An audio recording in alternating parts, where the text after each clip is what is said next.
Welcome into another video. We are now moving into my second position group of the offensive side of the ball with the running backs. We just did our tight ends yesterday. If you want to go check that out, go ahead. I got my boy Ryan Cash Sharma here with us, and we're doing our top 10 running backs. I also have done all defensive positions if you're interested in those guys: linebackers, cornerbacks, safeties, defensive tackles, and edge rushers. Top 10 at every position group, all on my channel right now, so go check it out. But Ryan, the running back group, what are your biggest key takeaway from overall after going through this group?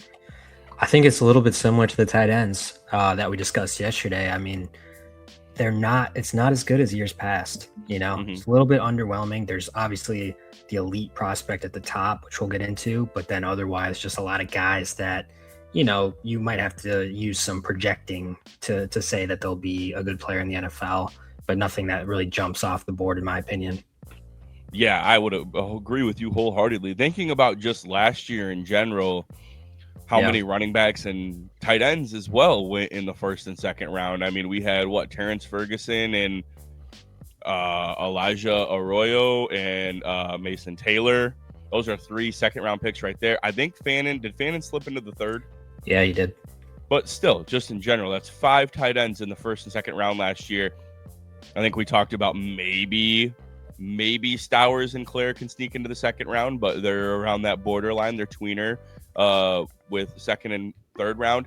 It's the exact same thing with this class. We saw so many running backs. It was such a running back heavy class where we look at this one and it's like, okay, you know who the guy is, but where does the rest of this class fall in, and how high are we on these guys? So I think we're on the same page. We can go ahead and kick it off with our unique guys. This is guys that we do not have on both lists. And for me, number 9, it's Adam Randall. And for number 10, for Ryan, it is Robert Henry Jr. out of UTSA. We'll kick it off with Robert Henry Jr. Ryan, I got to be honest with you here. This is an interesting one. This is a very interesting one. I have a 7th round projection on him. He is so far one of the lowest players I've graded at 6.041. I think the juice is there. I can see the vision. But for top 10, I'm very intrigued to hear what you have to say. Yeah, well, I think the good thing about there not being a clear, 10 running backs that you feel high about is that you can sneak a sleeper in there. And I typically put my sleepers at the end of the lists just because I think draft capital will inhibit their chances to really get that opportunity to showcase what they are. But Robert Henry did really jump out on film to me. First off, he is an undersized running back, so I think he'll need to add some pounds, but he's explosive on film. He had 1,000 yards and 11 touchdowns this year at UTSA. I do also think he's a good inside runner for his size, but he more so thrives in his zone as he's got that quick burst. He sets up his blocks well, has good vision, good change of direction. These all stood out on film, and that's really what got him in my top 10. I mean, he cuts, like, he's really shifty. He's got really good cutting ability, good contact balance too, bounces off tackles. And he also looks like he should be a good receiver. And I think the main thing with him that kind of like pushes him down the boards is, like, even though he hit a ton of, home runs in college, I think that was more so like a product of his competition. I don't think he's got good long speed at all. I think it holds him back, hence kind of earning my Aaron Jones comp. They both ran a 4.5 40, which is fine, but not exactly what you want from a small running back. And he also gives me like the Aaron Jones vibes just off the small school production, likely late round draft capital.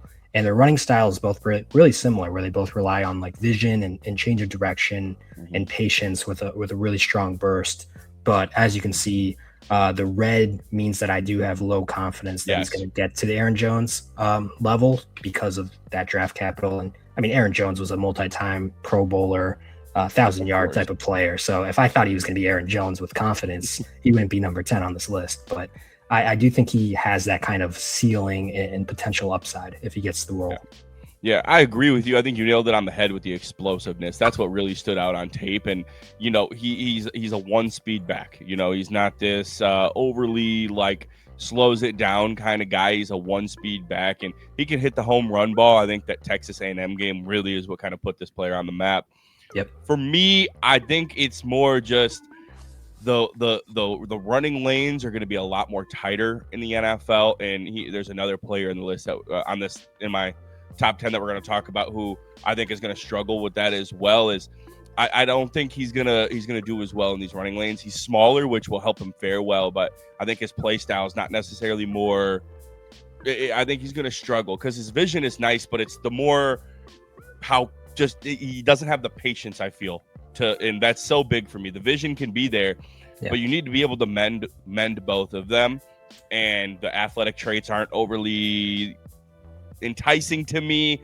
You know, I thought he got a lot of work in screen games. I think he's going to bring some. I think he has a really good ceiling as a kick returner. The speed, you know, the burst, and he's got some home run hitters to him. But overall, I don't know. I think he's got the motor and that special teams upside and just the explosive burst where he does work inside that. I think this could be somebody who could earn himself with the upside of a running back 2 role. I just don't know if I ever see the ceiling like you do, but that's okay. That's what we're here for. We can go ahead and move on to Adam Randall. And I feel like for me, having Adam Randall in my top 10 is just me trying to get my lick back for Brashard Smith last year. And Brashard Smith, I will say, still has some juice and some potential in that Kansas City offense. That's a long-term play. And Brashard Smith was also my number 9 running back in last year's draft class. And I had a 3rd-round grade on him. He did not go until the 7th round, which was shocking. Yeah. But Adam Randall, I really like his film. Wide receiver turned running back convert, and that's what I was talking about with the Brashard Smith sort of team captain, leader. That's a loaded Clemson team. If you're able to find your way into a role of, especially when you were nicknamed Baby Julio coming out of high school and never living up to that potential, but still being able to find a valuable role and be a team captain, that says a lot when that's a NFL loaded roster. I know they had a really down 2025, but that's an NFL loaded roster. And he is a very fast, hard runner. He's somebody who falls forward. And I think with a little bit of time and a little better feel, you could see it in his film. It got better as the year went on, and a little bit, but he needs still a little bit more feel and vision. And I think that's why we still haven't seen like Brashard Smith. He's still got to get adjusted to a lot in the NFL, and it's going to pick up for Adam Randall. This is a down the line purchase for me. I think that over time, you're probably going to get him in the 5th and 6th round, but he's going to stick on a roster for a while. And I think within a few years with some development, with the traits that he has, the size that he has, and then the upside of his pass catching ability, somebody that you can line up in the slot and be a mismatch on linebackers. I mean, this is a high recruit out of high school at wide receiver. I mean, the dude was nicknamed Baby Julio. So like, he has that potential to him and that upside as well, where he's going to be a versatile chess piece for an offense. It's just the ceiling it's risky because he's super raw. Yeah, I just didn't really see it with Adam Randall. Sorry to say, but that's all right. That's okay. I mean, the major thing with like wide receiver converts, I think, or really just any conversion to running back is like, it's the contact balance aspect. Like he doesn't have the contact balance of a running back. Like same with kind of Brashard Smith in that way. So I kind of understand that comp. Like they go down really easily. Like you can tell they're more so receivers than runners. They don't have that thick, like low center of gravity. I think his speed is more long speed, more than like his actual like short area burst, which is what you want in a running back. I think he's got solid vision, but he doesn't really break as many tackles as you'd think for a guy his size.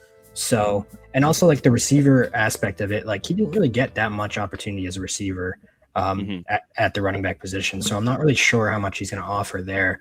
I comped him to Najee Harris because I think he reminds me of like a budget Najee, where if he got his opportunity, he could probably produce similarly as like a volume kind of guy between the tackles, but likely a low draft capital. He'd probably never see that kind of chance. So for me, he just didn't cut it in the top 10. No, and I agree with you. I agree with you across the board there. Really, with the contact balance, a lot of that comes from his size and his pad height. He needs to play lower as a running back in the NFL, or he is going to get leveled. Like he is going to struggle to break tackles. But he's got the size and the long speed that's enticing and overall. And I do think he's a strong one-cut guy. He's not an overall elusive freak. When he gets more into the open field, he's a little bit more wiggle than he is sharp. And rangy, I would say. The long strides, the build can really kind of beat to the corner on some defenders, some slower defenders who are taking poor angles and whatnot. But I think like he's going to need to play a lot lower. But I like the upside if he can, because for him to have the vision that he does as a runner with only 1 year of running back experience, I like the upside. He's very raw. He's a very raw player. This is like kind of just like my super sleeper guy, who I think could become a very versatile offensive chess piece down the line. We can go ahead and move on here. We're getting into our similar guys here. Kaelon Black out of Indiana, and you have him at your number 7. I have him at number 10. And I'm wondering, is this like this year's Kyle Monangai? Yeah, I could see that. Like, I could see him coming in and having an immediate, he's got the similar build, similar compact size, run style. I could see him coming in and being an immediate like 600, 700 yard guy as an RB2 in a needy offense. What stood out for you though about Kaelon Black? Yeah, I think it's the opposite of Adam Randall. It's the 5'9", 210, low center of gravity contact balance. I mean, this guy is what you want in a running back. He was great at Indiana this year, 1,000 yards, 10 touchdowns. And, watching his film, I love the way he plays. He's so physical and ferocious downhill, which I love. Yes. And I think coaches are going to love that too. He's got good vision. He's got underrated change of direction. I saw him making a lot of good late cuts to avoid contact a lot. He can also run through contact and bounce off nicely. Like I said, really good contact balance. Overall, I'm a pretty big fan of this guy. Like, he reminds me of Sean Tucker, where all his value comes from running the ball. He doesn't really offer you anything as a receiver, but has that kind of great size and speed combo and plays really physical. And I think he's going to be a coach's favorite, just like with the way he plays and his toughness. I do think he's likely going to be limited to that RB2/3 role like Tucker, due to just the fact that he doesn't really have any receiving ability. And I also kind of question how good you'll be as a pass blocker. So I kind of think of him as more like that limited 10 carry kind of guy maybe. And I do feel pretty good about him getting there. That's why I gave the comp a green score, which is high confidence that he can be a Sean Tucker type of player. Yes, I agree with you. I don't really ever see the ceiling of a true RB1. And I kind of like that when I talked about the Kyle Monangai comp. I don't know if I ever see that for Kyle Monangai either. Like, no.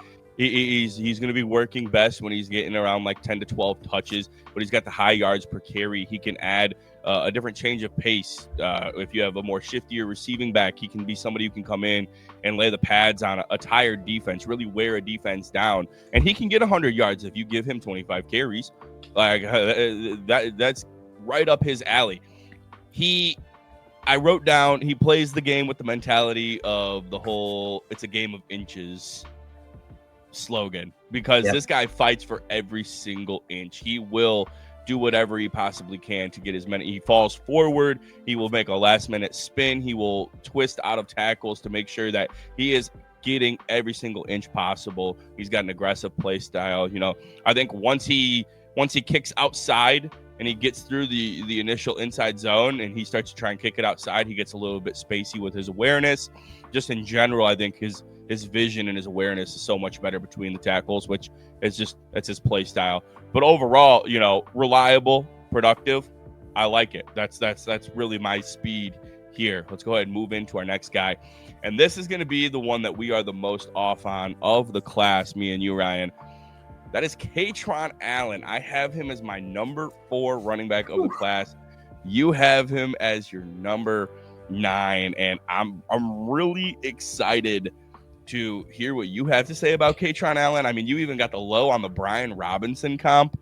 But for me, when we're talking about reliability, that is what screams off the page to me from Kaytron Allen. Amazing vision, really strong pass blocker, just constantly fighting for yards, one cut, hits the right gaps, makes the right plays. Time and time again, he's a guy who can play on every single down. He doesn't offer much as a pass catcher, but I do think that this guy could come in and be your 1,200-yard guy for 4 seasons. I don't think he offers much value, but I think in like the 4th round, I would even be willing to take him in the 3rd round. I think that this guy is going to bring a lot of juice to your offense, and he's got the power. He's a very durable player. only 0 games missed in his entire career, and he's a 23-year-old prospect. And the tread on the tires isn't even too bad, where it's like, oh shit, how much longer can this guy really go at that kind of pace? I love Kaytron Allen's tape. I like him much more than Nico Singleton. I want to hear why you're so low on Allen. I really do. I mean, I just feel like he's a very uninspiring, like unexciting player, and there's so many of him that come into the NFL. I mean, I think he's going to get typecasted into that short yardage role. He's a very big physical running back that bounces off of tackles. I do think he has a solid change of direction for his size, but his big flaws to me are his speed and most importantly, his acceleration. They both look very poor on film. He didn't test, so we won't know the numbers for sure, but I wouldn't be surprised if he's like a 4.6 or a 4.7 guy with a really bad 10-yard split. I also don't think he offers really anything in the receiving game.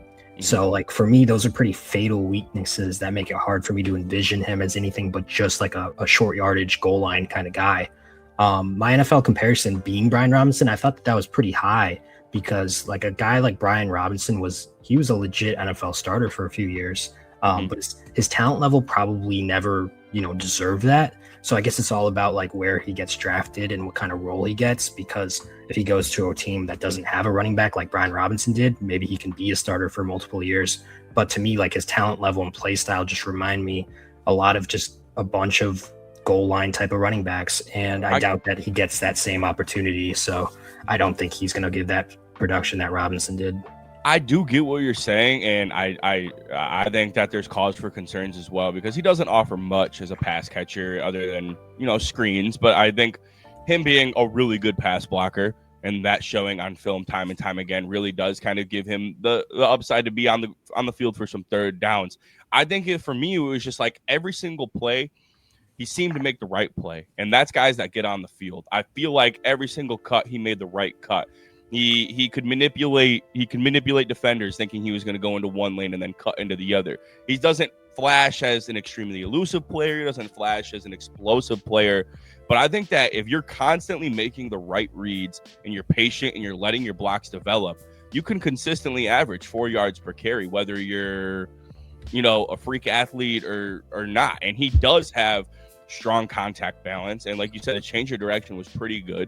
He's not going to be a guy who's going to be stacking cuts down the defense, but he is going to be able to make one really good productive cut. I don't think there's any wasted movement in his game whatsoever. He's got great ball security as well, and I just think that's what I want as a reliable guy. I really want a running back who can make the right cuts and consistently get 4 to 5 yards. He's not going to hit the home run ball, and he's probably going to sort of like a Charbonnet, kind of like he can bring that to your offense. You can go out there. He's going to be a reliable guy, maybe more play style wise. I wouldn't say Charbonnet is that reliable, at least over the last few years. But overall, I think he made consistent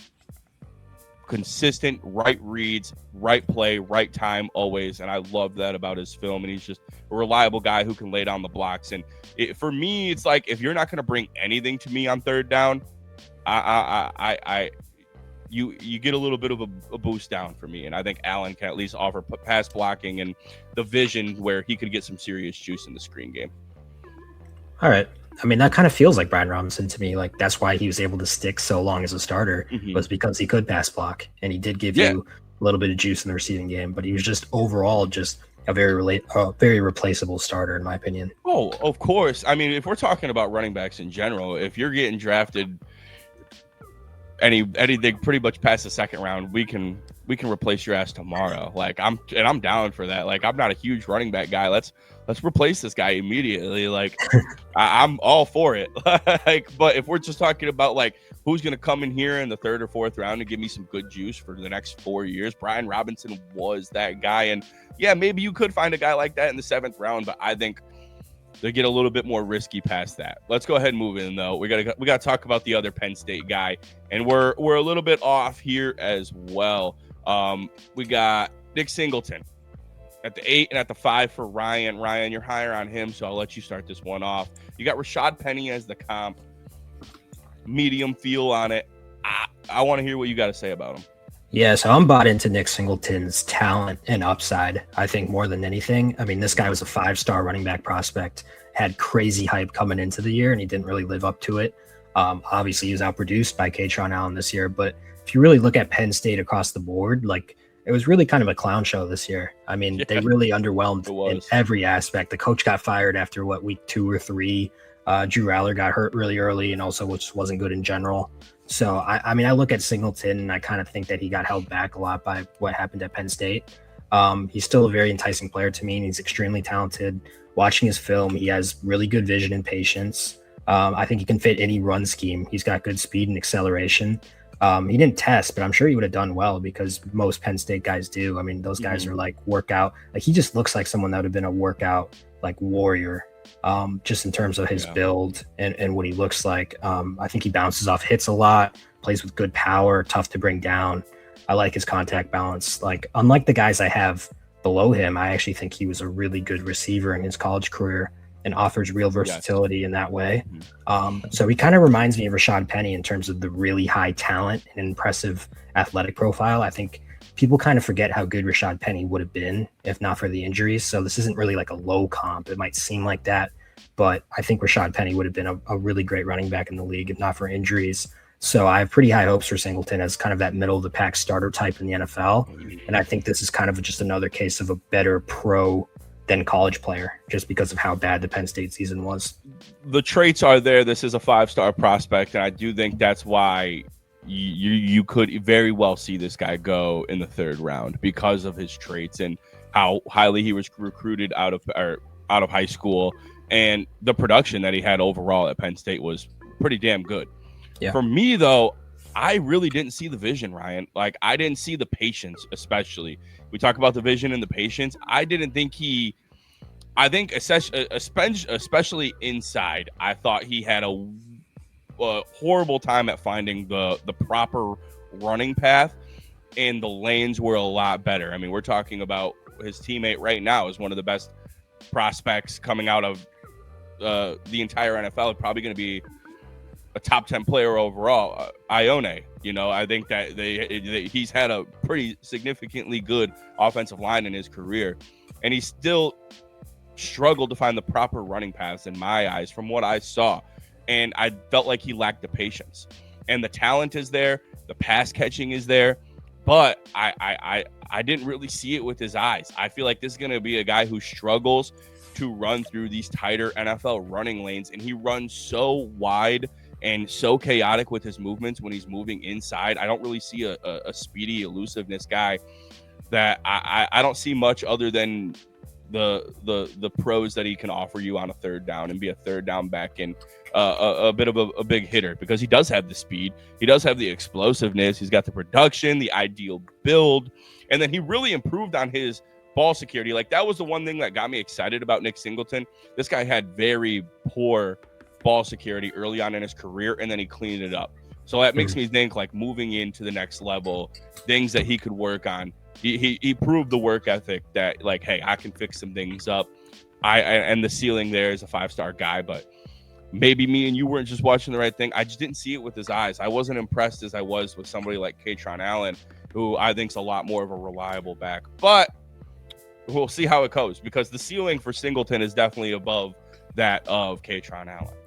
I might have to send you some clips after this then, because I gave him pretty high marks for his vision and his patience. So maybe we're just watching different things. Yeah, maybe we need to swap some film, like just completely switch it up, and then maybe we'll even them out at like 6 overall. Let's go ahead and move into our next guy. That's Jonah Coleman. Pretty similar grade here. You got him at the 8. I got him at the 7. Maybe a little bit lower consensusly, but I think it started to shift towards this being around where he is going. The 5'8", 220-pound back. I have a 4th or 5th round projection on him with a 6.5 grade. You got a CJ Anderson comp, and you're pretty low on that. I kind of like the comp. Why so low, Ryan?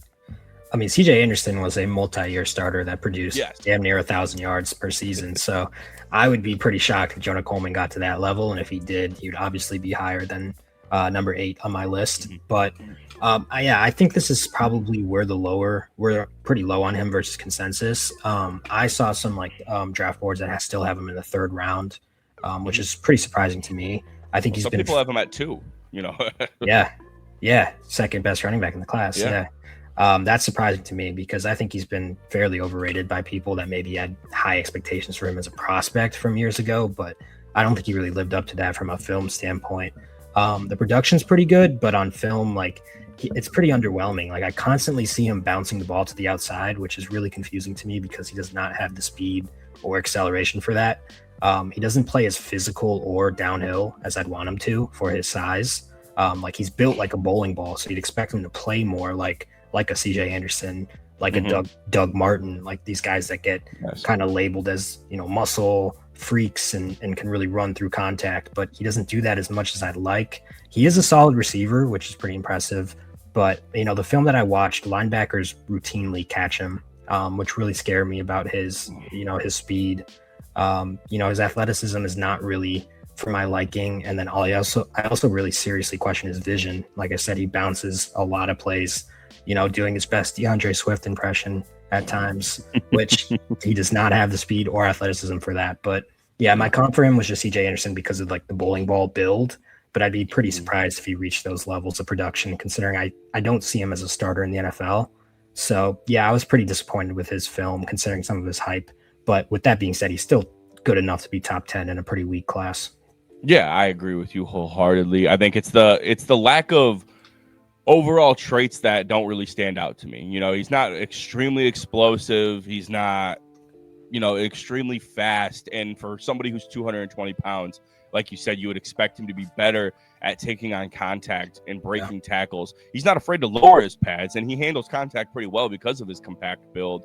But you would expect him to be a lot better. You would expect him to be a bowling ball type, and he just doesn't really have that. Why I am maybe a tick higher on him than you are is he does bring third down, 3-down back value. Like he is somebody who is solid in pass pro. He is a pass catcher, a good route runner, and overall, he's not a bad running back. Like I think he brings some value. Like you said, the vision isn't overly great.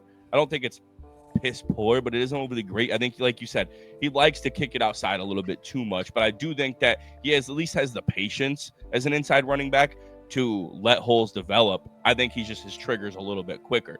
Maybe some coaching could get that out of that, but I see him as a pretty good rotational back with 3-down upside, a guy that you can have on all 3 downs. And I like that a lot because like we talk about, I want guys, if you're drafting a running back, I want guys who can play.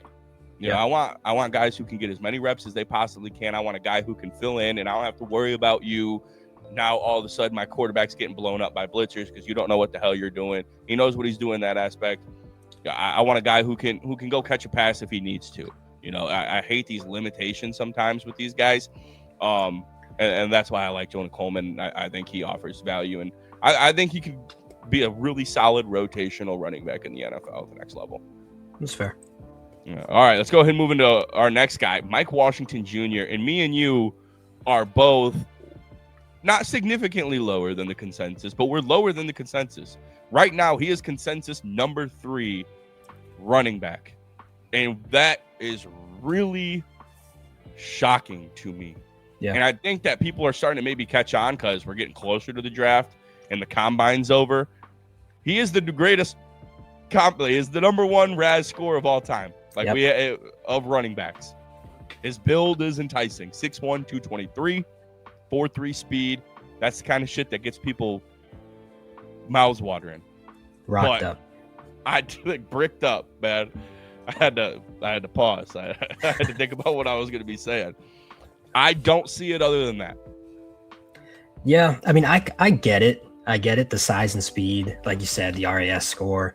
And he did improve his game every year until he finally broke out in his 5th year in Arkansas. He's got elite speed, but his speed is more long than short area once again. And his short area is still pretty good, but really stands out on film to me with him was his elite power and contact balance. Like he really bounces off tackles and powers through them. So that's definitely the biggest plus from him. I do think his agility is a bit underrated as well. Like he makes pretty good cuts, has solid change of direction skills, but he doesn't really give you much of anything as a receiver. And I think the biggest reason why I'm worried about him is because of the fumbles. Like we really have to talk about the fumbles. He has a 2% fumble rate, which might not seem like a lot, but that's 1 in every 50 carries. which for bell cows, that would mean like 1 fumble every 2 games. Yep. And if you put that over a 16-game season, that's 8 fumbles. And I don't know about you, but I can't remember the last time a running back fumbled 8 times in a season. So like this is not being talked about enough at all, but it's literally the quickest way to get put into a coach's doghouse, especially as a rookie. I mean, we brought up Kyle Monangai. Kyle Monangai has not fumbled since high school. Yep. Like that's why he gets 10 to 15 carries a game. He might not be the most athletic. He doesn't run the 4.3. You know, he didn't test off the charts in the underwear Olympics, but what he did do is not fumble the ball, and that's why the coaches love him. And another story I have for you, this one's a little more obscure, but my first year in playing Dynasty football, I was really high on an undrafted rookie by the name of Dylan Laub. He went to the Las Vegas Raiders, and this was at the time that Josh Jacobs had just left, so that running back room was really bad. I think Zamir White was like the projected starter.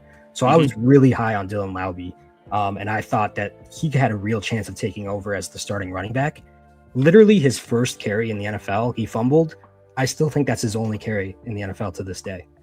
Like he was an undrafted rookie, to be fair. So it's not Mike Washington where he's going to be a 3rd or 4th round pick, but he literally didn't see the field after he fumbled once. And if you want someone that was drafted in the 3rd round last year, Caleb Johnson. He didn't fumble, but he made that one play on kickoff returns where he let the ball go and it became a touchdown. He barely saw the field again after that. Yep. So like fumbles are a real issue, and I don't think we're talking enough about it. But anyways, enough of my rant there. Like my comp for him is Chris Carson. I think the power and speed perspective, from a power and speed perspective, it's really similar. Also, Chris Carson didn't really do anything as a receiver, and also dealt with quite a bit of injuries just due to his play style. So, you know, I feel pretty good about him being a Chris Carson type, where he'll give a good few starting running back seasons. But I don't know, man. Like those fumbles really scare me. Yeah, that's extremely scary. 1, 2, we talked about the power and the contact balance, and he does have that. But I do think that he needs to play with a more consistent pad height. He does run really high, and that's why I feel like I saw a lot of Latavius Murray in his film, because of how big Latavius Murray was as a running back. But he never really expanded or became this elite weapon, because I feel like he consistently just played way too tall. And you can be a big running back, but if you're not Derrick Henry, you know, and you're playing with your pad height that high, it's going to cost you. And I feel like that's where it's like, yeah, he does when he plays low and he plays the game like how a running back should. You know, he does have the power and the contact balance because of his size and his speed. But if he's playing too high, and I also don't think that his lower body strength is as good as you want it to be. So when he does get hit low, he does drop pretty damn good. And I just don't think he's that limber, dude. Like, I don't see him being like, I think his elusiveness is maybe a little slept on, but he looks so tight in his running formation, and I don't think his vision is overly that great. I think that he needs a big gap to go, and if he gets it, he's gonna go. But I think that these tighter NFL lanes, man, I keep bringing them up because they're real, dude. These things shrink quick. You were playing with a whole, like, yeah, he's an SEC back, and he had a really good year as a 5th-year senior in the SEC. But like, it is a whole different animal. These lanes close quickly, and if you do not have the vision or the patience to let them develop and then get that long speed going, and you're just going to be running into offensive linemen and dropping. And then you talk about the fumbles as well. I think there's so much as a prospect that Mike Washington really needs to work on. And I do think that if you put him in an immediate role and not as some rotational guy, it's not going to be one of those like Brandon Fahico where you talked about like Ruben Bain is going to get somebody fired by, like, you're not going to get fired for selecting Mike Washington Jr. in the early 3rd round, but it ain't going to look good. Like, I think that this is I would take him in the 4th because of the intangibles, but I would not spend a day 2 pick on Mike Washington Jr. Yeah, I agree. He's a very scheme dependent player. I think if you can get him like just going straight downhill, he might be a good player, but I can't see him producing well in a zone where he's got to really make a lot of reads and use his like short area quickness to get outside. But I agree with you wholeheartedly. Let's go ahead and move into our next guy. Me and you both, you know, pretty even on DeMond Claiborne out of Wake Forest, and you got the Keaton Mitchell comp, and that was this might be your best one yet here, because that's a money comp and you're very high on that hitting. I think he's got around a 4th round projection, so that's not a bad thing. You know, we talk about Keaton Mitchell and what value he brings to Baltimore's offense. I could see the same thing happening for here with Demond Claiborne. Yeah, I mean he's a smaller guy, 185 pounds, but he's a total lightning bug on film. He ran a 4.37, and yeah, his film was so fun to watch. Like he's so shifty and explosive. On top of that, I thought he had really great vision and patience before bursting through holes. I think he's going to be a huge weapon in the NFL. The biggest thing about him that holds him back is his lack of power and contact balance, and I would say also his receiving ability holds him back as well. Not much there, which is why I think the Keaton Mitchell comp is so perfect, because I mean, you give him 10 carries a game and just let him showcase his playmaking ability, where he's so explosive and dynamic when he's out there, but you can't have him out there too much or else the weaknesses will show up. But still, like, such a dynamic weapon that, every team would love to have him out there. And I really have a high confidence in this comp because, Keaton Mitchell is a great player, but he's been really held back by injuries. I don't really see that happening for Demond Claiborne. Obviously, you don't know in the NFL, but if he's the healthy version of Keaton Mitchell, I think this is like a legit, like, split backfield type of player that can give you incredible playmaking and big play abilities. Yeah, one thing, am I wrong here? Because you didn't bring this up, and I'm worried about it. Maybe it just doesn't fit your agenda. I'm not sure. Maybe I got fed a wrong stat here. 5 fumbles in 2025. Did you see that? Am I getting fed wrong information? Because I have him down for 5 fumbles in 2025, which we talk about reliability. That is extremely worrisome if true. I think I saw a stat that said 6 fumbles in 3 years, which makes it a bit better, because if that's the case, then prior 2 years he only had 1 fumble. So maybe a bit of an outlier. I don't know. Yeah, let's hope so. But we talked about the contact balance in the smaller frame. He's not somebody who's going to be breaking a whole lot of tackles. But overall, speed to win to the edge, home run hitting potential. I think that he offers patience and pretty solid vision and special teams juice. Kick return. He has 2 touchdowns as a kick returner. Just a guy you want on your team. A guy who's going to be consistently getting roster spots. I like the value in the 4th round. Like we talked about with Keaton Mitchell, if he can stay healthy, he brings a lot of value. He could be a real split backfield guy if he can find himself in a good system with more of a power back. He can be a nice change of pace back who offers high upside. Who we got next here? Who do we have next? We got everybody except for just our top 3. We just last. Yeah, we just have our top 3 left. Yeah, we just got our top 3. And me and Ryan went toe for toe with the exact same top 3. I know it's boring and it's lame, but we got Emmett Johnson at the 3, Jadarian Price at the 2, and Jeremiah Love at the 1. Let's kick it off with Emmett Johnson. And you made a comp earlier in the day, Ryan, or earlier in the video, about a certain guy. I'm pretty high on a different Minnesota Vikings running back comp for Emmett Johnson, and I think that this guy could be the next Aaron Jones.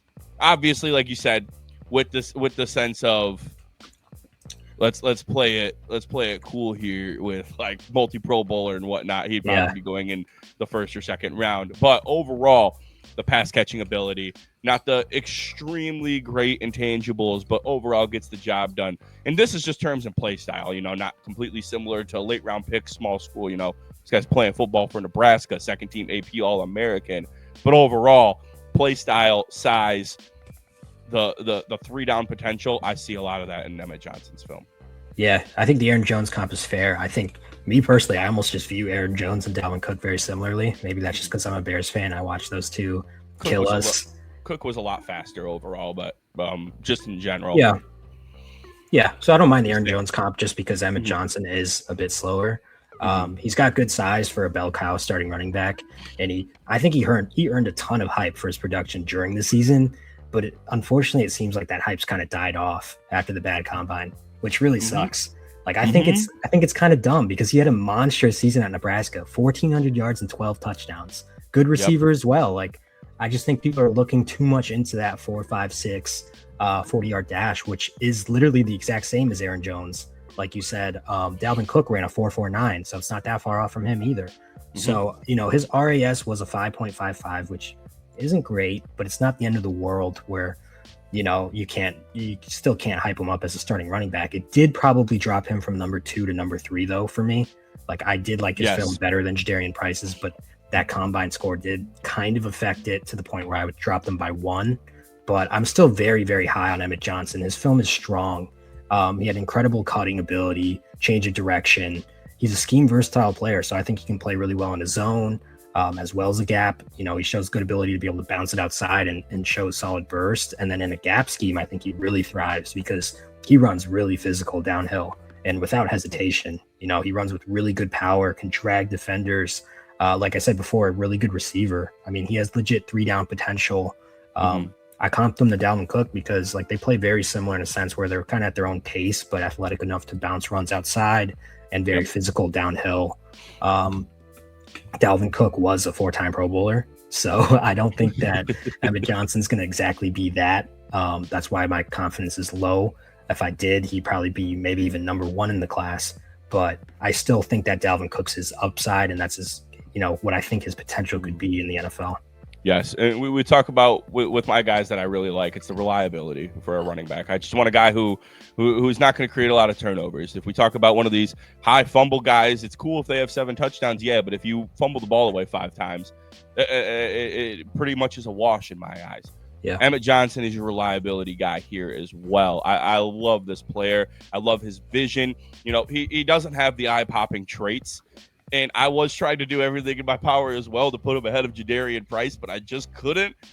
But overall, I love what he brings as a 3-down guy. I think the only thing I would say is that he does need to be a little bit better in pass pro. He's smaller. He's not a massive guy, but he's willing. He is willing. He just needs to work on his technique. But I could see him being a starting running back as a 3-down guy. Like, I think he offers that upside. It's very similar to Bucky Irving. Remember Bucky Irving having a big fall? Yes. Because his intangibles at Combine were not great. But he doesn't have, you know, he doesn't make a lot of poor decisions, man. He's got great vision. He hits the hole hard. And I talked about Kaytron Allen in terms of his manipulating the defense, his gap manipulation. Emmett Johnson might have the best gap manipulation in the class. Genuinely, I watched this guy just go right up to the gap, and then boom, outside. He made so many linebackers this year look stupid. The production's good. He offers a lot in the passing game. He's a really good pass catcher. He's got production to back that up. I don't understand how this guy is not a consensus day 2 guy, how he's not the consensus number 3 over Mike Washington Jr. I know he's 4 and 5 in a lot of people's lists, but I don't think him and Mike Washington Jr. should be even spoke about in the same sentence. It's the combine, man. It's the combine. It's crazy. It's insane what it does to people. I do think that they're obviously, as ball watchers and draft guys, we love the combine. Like, it's like 2 weeks after the Super Bowl. Like, hell yeah, let's get right back into it, baby. We're here for it.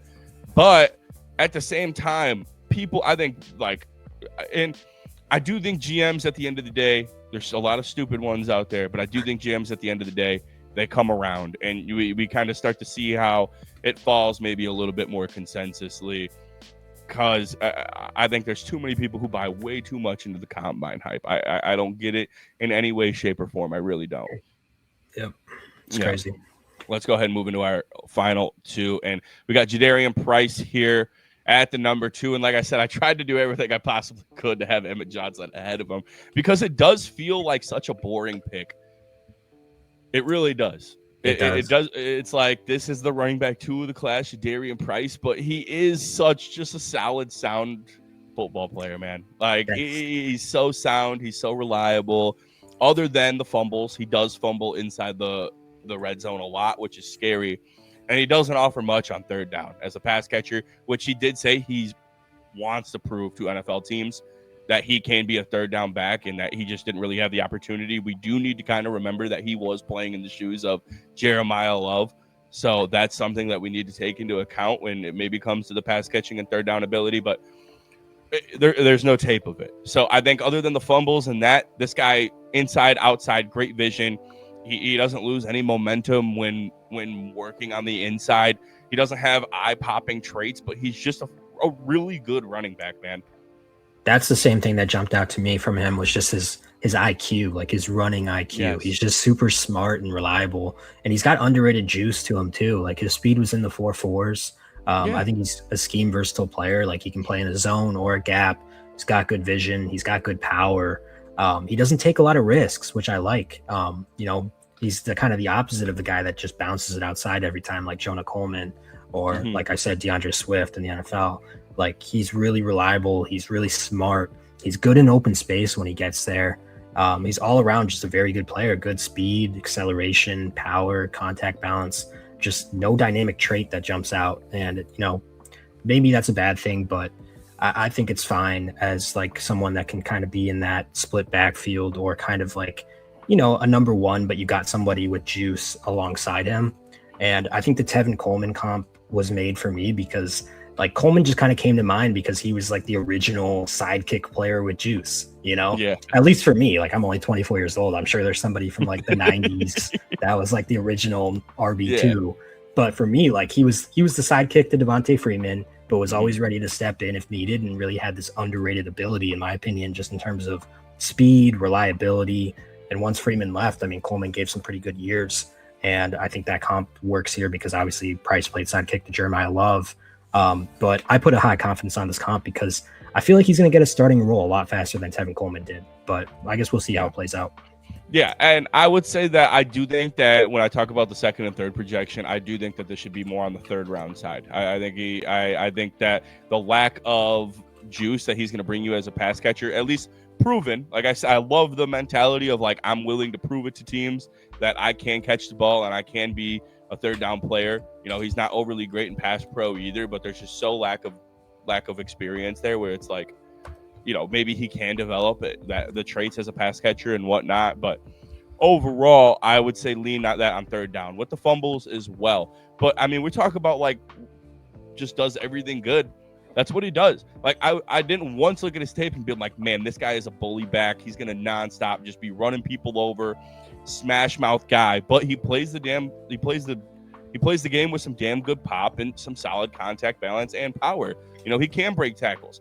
And I didn't ever once watch his tape and be like, wow, he's so elusive. He's so shifty. How does he do it? These moves. Yeah. But it's there. It's good. He makes good cuts. He doesn't have a whole lot of wasted movement. And that's what I like about the guy. It's like, it felt like such a boring pick because there was nothing crazy about it, but he's such a good player where it's like, yeah, I get it. He is the second best running back of this class because he's just an overall good back. Wasn't that kind of like Tevin Coleman for you though? Like, yeah, like he was just so boring, but he was just a good player. Like, just a productive guy that got a lot of touches. Exactly. I agree with you. I wholeheartedly. Maybe even like who's a Bears comp for us, like a Jordan Howard, but with a lot more juice. Yeah. It was just like, hey, he was good. He was productive. He saw the field well. Let's go ahead and move into number one. Jeremiah Love, Notre Dame. Yeah. He's the guy. Here's the elite talent. Yep. Yeah, this is the running back class right here. After that, it's a little bit more of a shot in the dark. This is a guy who I think is going to come in and have a day one impact. He's probably a top 10 talent in this class. You have the Reggie Bush comp. I like the Reggie Bush comp, and I'm excited to hear you get into this one. And I agree with you, and I think we're going to have a lot of the same points on it. You can go ahead and kick it off. Yeah, so I mean, first off, the production this year was incredible. 1,300 yards, 18 touchdowns, while also being a really solid receiver. Definitely the elite prospect of this running back class. Tested off the charts as well, 4.36 40, which is incredible for a guy his size. His film is awesome. Like, he's an incredibly elusive runner. Defenders just slip right off of him. He's a walking big play machine with incredible athleticism for his size. Great cuts, great footwork. Overall, just very shifty. Contact balance is elite. I think he's going to be a way more productive receiver at the NFL level as teams will want to get the ball in his hands. Like, kind of think of Jahmyr Gibbs or Alvin Kamara in that way, where it's like maybe they weren't 1,000-yard receivers in college, obviously, but in the NFL, there's kind of like an added emphasis on just getting the ball in your playmaker's hands. And I think that's what's going to happen with Jeremiah Love. My biggest concern with him is just his patience. Like, I think he goes big play hunting a little too much. Yes. And sometimes he just hits the hole hard without having the best like patience or vision necessarily. But in general, like, it's kind of nitpicking. There's not too much to hate on. The Reggie Bush comp for me is kind of twofold, where I think he's going to be better than what Reggie Bush was in the NFL, where like Reggie Bush kind of tried too hard to hit a home run on like every play and then also kind of dealt with injuries. But I don't think he's quite like USC Reggie Bush, where people legit thought he could be the greatest running back ever. So for me, I'd probably put him in like the middle of NFL Reggie Bush and USC Reggie Bush. Or maybe like a better way of putting it is he's going to be what Reggie Bush should have been in the NFL. And I'd say that's like a top 5 running back and franchise level talent. not like generational. Like I don't put him in the Genty or Bijan There level. we go. That was my next question. Yeah, those two guys to me were like generational talents. He's not generational, but he's a franchise-altering talent. Think like Jahmyr Gibbs, like I said, Alvin Kamara, or maybe Reggie Bush's realistic comparison. Yeah, I agree with you. I don't think he's in the J&T and Bijan level like some people are making him out to be. And it's not a knock on Jeremiah Love when I'm talking about, like, I think people are just realizing that this isn't an overly fun class, and it's like they're really looking for guys to clamp onto, because it's a good depth at the receiver position, but the running back class doesn't have much juice. We're talking skill guys here, and there's not many of them.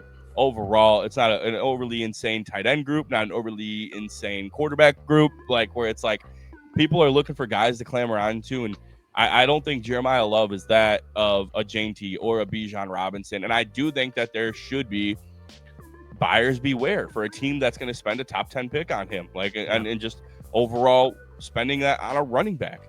I think he's going to be a really good player, but I don't see the smoothness that I saw when Ashton J&T ran the ball. I don't see it when I see Bijan Robinson. I think the one thing that really stands out to me is that when he is making these cuts, his body control is poor on his cuts. Like when you see Bijan Robinson make a cut, I always think about like the Lamar Jackson high school cut, where it's like different. It's like their body just shifts and moves differently. Jeremiah Love plays with much more chaos when it comes to his elusiveness. He is elusive, but there's more chaos. It's not as fluid as somebody of J&T. His cuts aren't as fluid as somebody of that. He's got the long speed. He can hit the home run ball. I love his pass catching ability.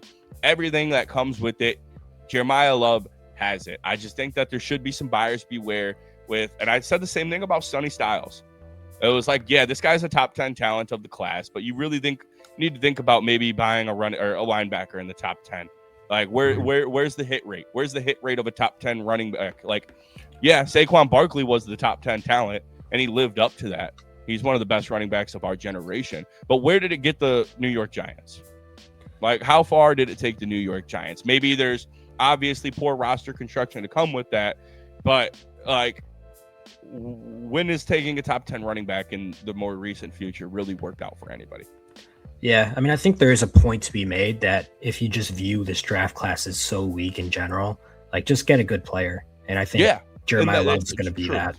He probably should go in the top 10. It's just my new way of thinking of like, when does it work out for you? Like, yeah, Jeremiah Love brings a lot of value, but we talk about how replaceable running backs are. Like, you have a running back room of Jeremiah Love where he's your everyday third down back, but if you could have a combination of two backs at a cheaper price and go spend your really high level draft capital on an edge rusher or offensive tackle or a guard, like I think that you could make an argument for Vavega Ione out of Penn State to be a top 10 pick, because I think that's going to be a guy who can come in and boom, right there you found your guard for the next 10 years. And we see somebody like Quentin Nelson where it's like that was pretty high for a guard.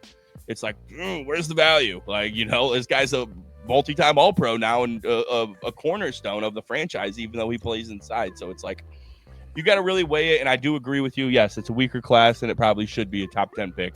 I just always have that buyers beware of it. Yeah, it comes down to how you view the class. Like when I'm thinking about positional value, I always think of that screenshot where Kyle Pitts went number 4, and then everybody below him up until Justin Fields is like an all-pro level talent.